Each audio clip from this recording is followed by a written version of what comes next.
ఆలయ పరిసరాల్లో సీసీటీవీలు ఏర్పాటు చేయాలని అధికారులకు ఆదేశించారు. భద్రాచలం, దుమ్ముగూడెంలోని దేవాలయాలను విద్యుత్ దీపాలతో అలంకరించాలని సూచించారు. భక్తులు మహోత్సవాల వీక్షణకు ఎల్ఈడీ స్క్రీన్స్ ఏర్పాటు చేయాలని, హంసవాహనం తనిఖీ చేసి ధృవీకరణ నివేదిక సమర్పించాలని ఇరిగేషన్ ఈఈని ఆదేశించారు. హంసవాహనంలోకి పరిమిత సంఖ్యలో మాత్రమే అనుమతించాలన్నారు. భక్తులు గోదావరిలోకి వెళ్లకుండా పటిష్ట బారికేడ్ ఏర్పాటు చేయాలని ఆదేశించారు. ఆహార పదార్థాల నాణ్యతను తనిఖీ చేసి నివేదిక అందజేయాలని ఆహార తనిఖీ, తూనికలు, కొలతల శాఖల అధికారులను ఆదేశించారు. డిస్టర్బ్ చేయకుండా ఇది కల్చరల్ ఈవెంట్ అంటే ఒక బ్యాక్గ్రౌండ్లో నడుస్తుంది. సో అది సాయంత్రం చీకటి అయ్యే ముందే అయిపోతుంది అండ్ దెన్ తెప్పోత్సవం అవుతుంది. అదేవిధంగా నాకేం కావాలంటే క్రౌడ్ పుల్ చేసిన తర్వాత we need to have lot of food stalls and handicraft stalls. So మనము ఘాట్లో ఈ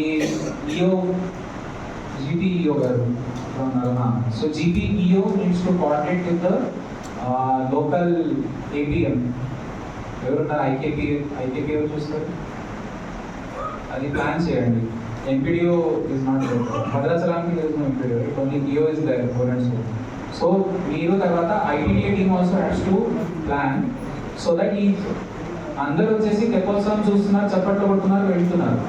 కానీ మనది culture multiple sectors like parking places కావచ్చు, తెప్పోత్సవం ఏరియా పార్కింగ్